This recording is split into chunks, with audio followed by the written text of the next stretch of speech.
जय हिंद दोस्तों। कल आपने भारत के दर्रों के बारे में पढ़ा था। आज हम पढ़ेंगे भारत की झीलें। कौन सी क्या चीज़? भारत की झीलें। तो झीलों के बारे में आज हम जान लेते हैं। झील क्या है? झील क्या है? जल का वह भाग जो स्थल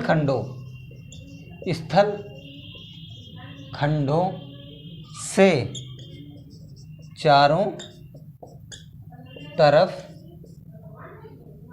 जल का वह भाग जो स्थल खंडों से चारों तरफ से घिरा हो, उसे हम क्या कहते हैं? झील कहते हैं। उसे झील कहते हैं।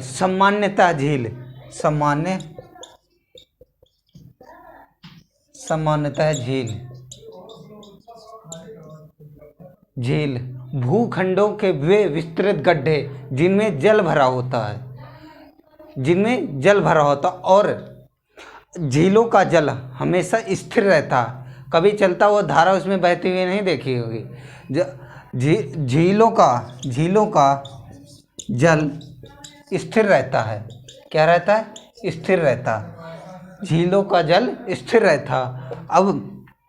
अब झील के बारे में आप जान चुके। अब झील को हम किस कैटेगरी में रखकर पढ़ते हैं? झील का अध्ययन किस में करते हैं? जैसे कोई सवालों की बात करें तो हम गणित से रिलेटेड मैथमेटिक्स में पढ़ते हैं। उसी प्रकार झीलों का अध्ययन हम किस में करते हैं? झीलों का अध्ययन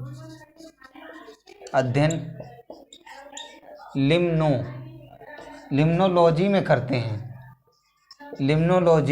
झीलों का अध्ययन हम लिम्नोलॉजी से करते हैं। और भारत में राष्ट्रीय झील संरक्षण परियोजना कब लागू हुई थी? भारत में राष्ट्रीय झील संरक्षण परियोजना राष्ट्रीय झील संरक्षण परियोजना भारत में कब लागू हुई थी? मई 2001 में लागू हुई थी।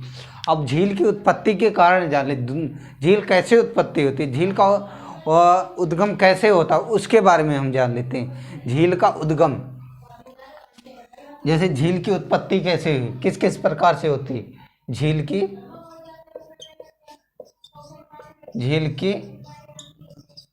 उत्पत्ति किस किस प्रकार होती है, उसके बारे में हम जानें। झील की उत्पत्ति अनेक प्रकार से होती है। जैसे फॉर एग्जांपल एक मैं लेके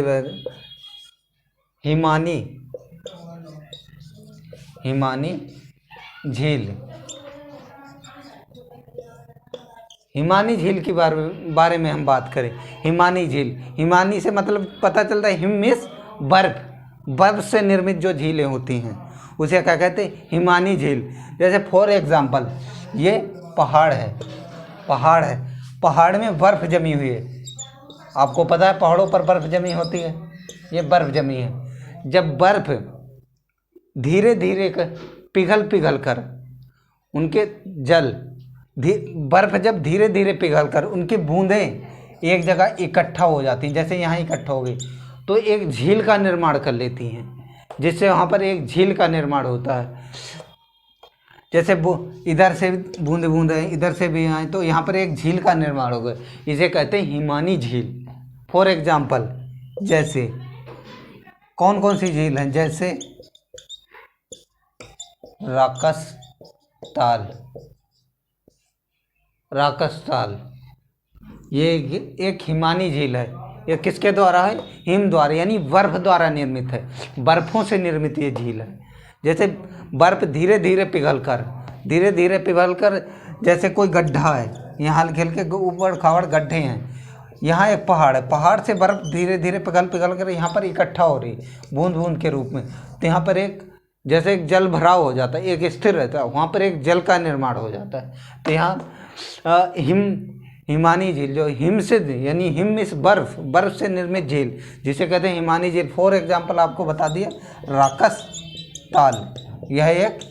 और ज़्यादातर ये भारत की झीलें कहाँ देखने को मिलती है? हिमालय पर्वत, हिमालय में। कहाँ पर? हिमालय में देखने को मिलती, क्योंकि हिमालय में आपको पता है हिमालय में से बर्फ़ जमी रहती, वहीं पर देखने को मिलती, क्योंकि ये बर्फ़ से निर्मित है। तो बर्फ़ तो जाता रहे हिमालय पर्वत में ही होता है, तो वहाँ से निर्मित है। जैसे हिमानी झील। अब हिमानी झील के बारे में आपको पता चलेगा। अब बात कर लेते हैं दूसरे नंबर पर विवर्तनी। विवर्तनीय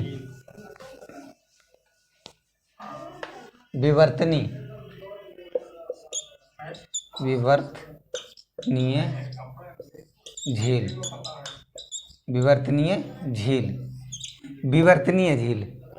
विवर्तनीय मतलब विवर्तन क्या होता है? जब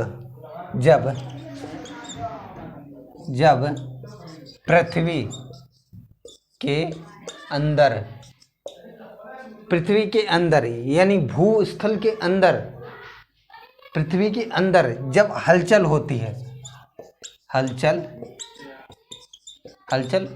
होती है, जिससे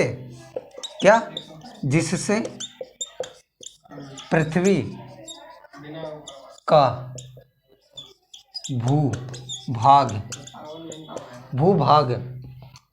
जैसे पृथ्वी का भूभाग उठ या धंस जाता है। जैसे फॉर एग्जाम्पल अब उठ जाता है या धंस जाता है। जैसे एक ये पृथ्वी की एक समतल है। यदि पृथ्वी के अंदर हलचल हो, परिवर्तन हो, जैसे पृथ्वी की प्लेटें गति करें तो उससे, जैसे गति करते हैं तो उससे भूकंप भी आते हैं। कभी कभार भूमि उठ या दब जाती है। उठ यानी मतलब ये पृथ्वी का समतल धर, या तो ये ऐसे उठ जाएगी, जैसे उठ जाएगी तो यहाँ गड्ढे के रूप ले लेगी, गड्ढा का रूप। यहाँ पर बारिश की बूंदे से इकट्ठा होकर एक झील का निर्माण करेगी। या तो ये समतल है, या तो यहाँ की ज़मीन धंस जाएगी, ऐसे ये धंस जाएगी तो बारिश का जल यहाँ पर इकट्ठा हो जाएगा, जिससे एक झील का निर्माण हो गया, जिसे हम कहते हैं विवर्तनी झील। फॉर एग्जाम्पल जैसे बुलर झील, जो कहाँ है? जम्मू कश्मीर। यह एक विवर्तनीय झील है, जो पृथ्वी के हलचल द्वारा निर्मित है। जैसे विवर्तनीय झील में क्या होता है? पृथ्वी या धंस या उठ जाए, जिससे झील का निर्माण हो, उसे हम विवर्तनीय झील कहते हैं। अब आपको पता चल गया होगा भारत की हिमानीय झील कौन होती है, भारत की विवर्तनीय झील कौन सी होती है। अब बात कर लेते हैं ज्वालामुखी से निर्मित झील। क्या? ज्वालामुखी से निर्मित झील, उनके बारे में हम जान लेते हैं। अब तक आपको हिमानी झील के बारे में पता चल गया, विवर्तनीय झील के बारे में। अब हम बात कर लेते हैं ज्वालामुखी से निर्मित झील। ज्वालामुखी से निर्मित झील। अब ज्वालामुखी से कैसे निर्मित हो जाती उसके बारे में हम जान लें। ज्वालामुखी से कैसे निर्मित होती उसके बारे में हम जानते हैं। जैसे फॉर एग्जाम्पल एक ये ज्वालामुखी है, ज्वालामुखी है। यहाँ से लावा निकला यानी मैग्मा निकला, इधर आया। ये जब ज्वालामुखी फूटता है तो मैग्मा तो निकलता ही है, मैग्मा निकला तो ये इधर इकट्ठा कई साल तक ये तो निकलता रहता है। ठीक है, अचानक यदि कभी बंद हो जाए, मैग्मा निकलना बंद हो जाए, लावा निकलना बंद हो जाए, जिसके एक छिद्र बंद हो जाए और यह एक अर्धगोलाकार का यहाँ पर गड्ढा हो जाता है, क्योंकि यह मुख होता है नीचे तो बंद हो गया है, कितने लावा से बंद हो गया है, निकलना बंद हो गया तो वहाँ बंद हो गया, जिससे बारिश कभी होती, बारिश हुई तो इससे जल की बूंदें गिरती हैं, यहाँ पर इकट्ठा हो गई जल की बूंदें, पानी भरा हो जाए, यहाँ पर तो पानी भरा हो जाएगा, स्थिर है, गड्ढे टाइप में है, उसमें जल भर गया है, तो उसे हम कह देंगे वो एक झील का रूप ले लेती है, झील का रूप लेती है, जिसे हम ज्वालामुखी से निर्मित झील कहते हैं। जैसे फॉर एग्जाम्पल ये भारत की हम झीलों की बात करेंगे, ये कौन सी है? लोनार, लोनार झील कहाँ पर स्थित? महाराष्ट्र में, महाराष्ट्र, महाराष्ट्र। ये एक लोनार झील है। अब आपको ज्वालामुखी से निर्मित पता चली गई, और क्या कहते हैं, हिमानी झीलें पता चली गई, विवर्तनीय झीलें पता चली गई। अब हम अगली झील के बारे में पता कर लें, जैसे वायु से निर्मित झील, वायु से, हवा से निर्मित, हवा से कैसे निर्मित होती है उसके बारे में हम जान लेते हैं कि हवा से कैसे निर्मित होती है।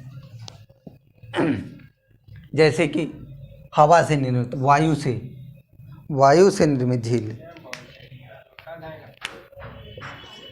वायु से निर्मित झील। अब क्या वायु से, अब वायु से कैसे झील का निर्माण हो जाता है उसके बारे में हम जान लेते हैं। जब ये ज़्यादातर राजस्थान इलाके में, कहाँ, राजस्थान के इलाके में, राजस्थान,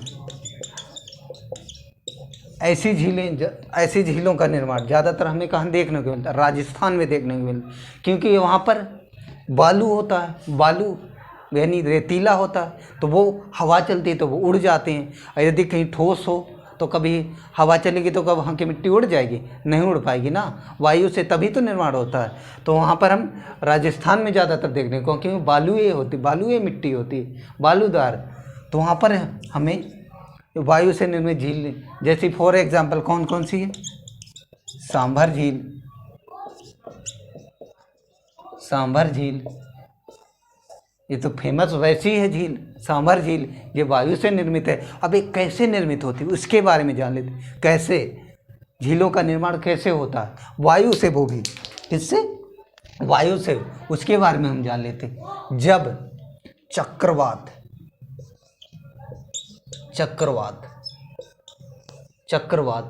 जब चक्रवात चलती हैं, हवाएं जैसे बवंडर बोले तो बवंडर, ऐसे आपने देखे होंगे कई बवंडर। हमें तो अभी मैंने तो ज़्यादा बड़े नहीं देखे, छोटे छोटे देखे, पर राजस्थान साइड काफ़ी बड़े बड़े बवंडर चलते हैं। जब बवंडर चलते हैं, जैसे एक बवंडर ये चला तो वहाँ रेतीले है, तो बवंडर के साथ जो बालू उड़ती है, जो मिट्टी उड़ती है, तो वहाँ पर एक गड्ढा हो गया, जिससे गड्ढा हो गया तो वहाँ की बालू मिट्टी उड़ गई, तो वहाँ गड्ढा हो गया। तो ये एक साल का प्रोसेस नहीं होता, कई सालों का प्रोसेस होता है, तभी निर्माण होता है। कितने? एक साल का नहीं, कई सालों का प्रोसेस होता है। तो एक बार वो बन रहा है तो यहाँ थोड़ी सी मिट्टी उड़ गई वहाँ की, तो ये इतना सा गड्ढा हो गया। दूसरी बार इसी साइड में है तो और बड़ा हो गया, तीसरी बार है तो और बड़ा हो गया बवंडर। तो इस प्रकार काफ़ी बड़ा गड्ढा का निर्माण हो जाता है। और बारिश हुई जिससे बारिश की बूंदें गिरी, यानी पानी गिरा, तो पानी से भर जाता है, जिस कारण वहाँ एक झील का निर्माण होता है, जिसे हम कहते हैं वायु द्वारा निर्मित, होती है, जिसे हम वायु द्वारा निर्मित झील कहते हैं। फॉर एग्जाम्पल आपको बता ही चुके हैं, कौन सी? सांभर झील। ये तो वैसे ही फेमस है, भारत की जो खारे पानी की सबसे बड़ी झील है, खारे जल की सबसे बड़ी झील। अब बात कर लेते हैं हम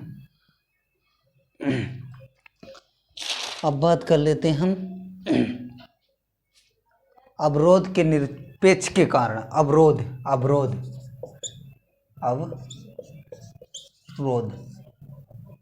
के निक्षेप के कारण, अवरोध के निक्षेप के कारण, क्या? अवरोध के निक्षेप के कारण,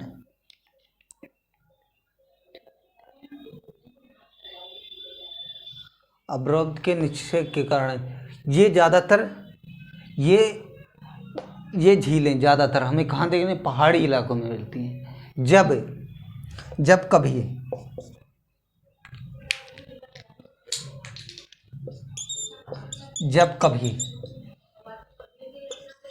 कभी जब कभी पर्वतीय क्षेत्र में, पर्वतीय पर्वतीय पर्वतीय क्षेत्र या प्रदेश में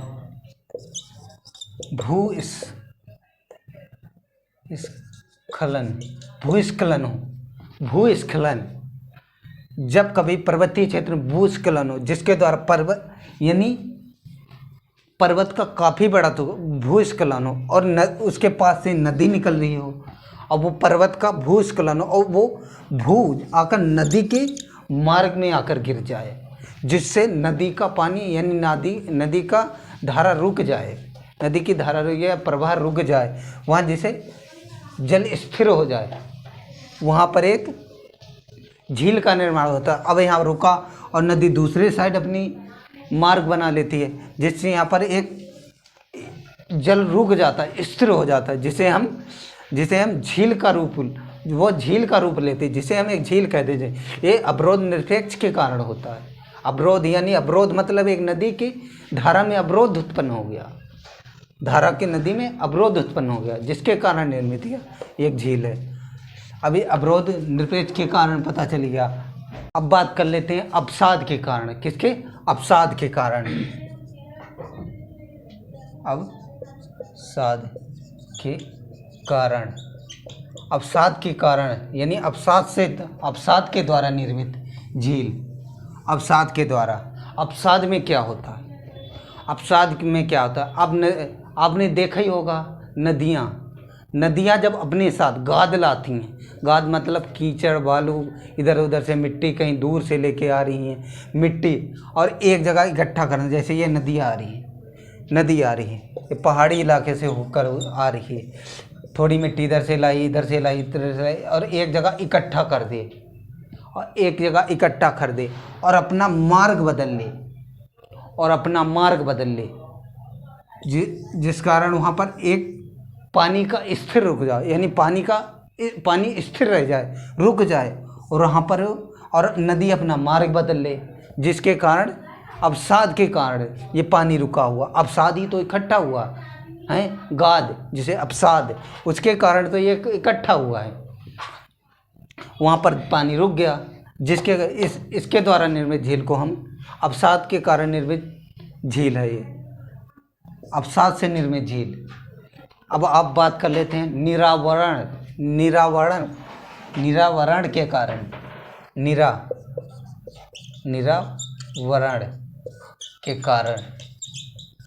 निरावरण के कारण किसके कारण?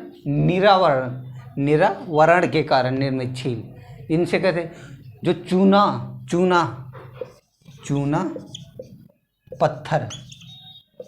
चूना पत्थर वाले प्रदेशों में, जब कभी बारिश होती है, जब वर्षा हुई उस प्रदेश में, जैसे वर्षा के कारण चूना घुल जाए, घुल जाए और वहाँ की धरती धंस जाएगी। जब कोई चीज़, जैसे यहाँ पर फॉर एग्जाम्पल यहाँ कोई पाउडर पड़ा है, पाउडर में मैं यहाँ पानी डालूँ और वो घुल जाए तो वहाँ दब जाएगा, घुल जाएगा, या किसी बहाव के कारण बह जाएगा, वहाँ पर गड्ढा हो जाएगा, जिसे कहते हैं गर्त हो जाए, गड्ढा हो जाए, जिसके कारण, और जब कभी भी इन गर्त या गड्ढों में जब पानी रुक जाए, जिसके कारण काफ़ी बड़ी मात्रा में यानी काफ़ी बड़ी जगह में पानी रुक जाए, बड़ा गड्ढा हो, पानी रुक जाए, जो एक झील का निर्माण हो जाए, जिससे झील का निर्माण हो जाता। किससे? झील का निर्माण, जिसे हम निरावरण के कारण उत्पन्न झील को मानते हैं। अब बात कर लें हम लैंगून झील के बारे में। लैंगून झील के बारे में हम बात कर लेते हैं। किसके बारे में? लैंगून झील। लैंगून झील क्या? लैंगून झील। अब ये लैंगून झील क्या है, इसके बारे में जान लें। लैंगून झील क्या? लैंगून झील, ज़्यादातर लैंगून झील आपको समुद्र तटीय प्रदेशों में देखने को मिले होंगे, जैसे कि फॉर एग्जांपल ओडिशा, आंध्र प्रदेश, तमिलनाडु, केरला, गोवा वगैरह या कर्नाटक वगैरह उन प्रदेशों में आपको लैंगून झील देखने, क्योंकि ये समुद्र द्वारा निर्मित होती हैं। किससे? समुद्र से निर्मित होती लैंगून झील, क्योंकि ये समुद्र द्वारा। और कैसे निर्मित होती? जब कभी समुद्र, जैसे फॉर एग्जाम्पल ये एक तट है, इधर समुद्र है, समुद्र है, ये भूस्थल है, भूभाग है, भूभाग है। अब जब समुद्र की लहरें तो चलती हैं, आपने देखा ना हो पर मूवी में तो देखा ही होगा, कई बार मूवी में कई जगह सीन होती हैं जो समुद्र की लहरें चलती हैं, जो समुद्र की लहरें, जो कचरा जो नदियों से जाता है, जिसके कारण वो अपनी लहरों द्वारा जो कचरा होता है, जो गाद होता है, वो अपने लहरों से उठाकर बाहर जो अपने समुद्र तट की ओर फेंक देता है, उठाकर जिसे समुद्र तट की ओर फेंक देता है, जो इकट्ठा हो जाता है, तो इधर तो जल था, ये समुद्र तट उठाकर लाकर फेंक दिया, इधर एक जल तो था, एक जल के लिए एक अवरुद्ध उत्पन्न कर ले, जिसके एक टीले सा उत्पन्न कर दे, ये लाइन से इकट्ठा कर दे, जिसके कारण यहाँ का जल तो भरा ही रहेगा। अब इधर एक मेड़ सी बन गई है, जिसके कारण ये है एक लैंगून झील का निर्माण, लैंगून झील का निर्माण। जैसे फॉर एग्जाम्पल काफ़ी बड़ी, आपको पता ही होगा, चिल्का झील, जो कि भारत की लैंगून झील सबसे बड़ी झील है। क्या लैंगून झील सबसे बड़ी है? कहाँ पर स्थित है?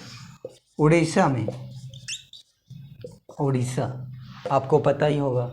अब आपको पता चल गया लैंगून झील, और सर्वाधिक लैंगून झील किधर है? मालाबार तट, यानी केरला साइड में, केरला कर्नाटक तरफ में काफ़ी बड़ी मात्रा में लैंगून झील देखने को मिलती, छोटी छोटी।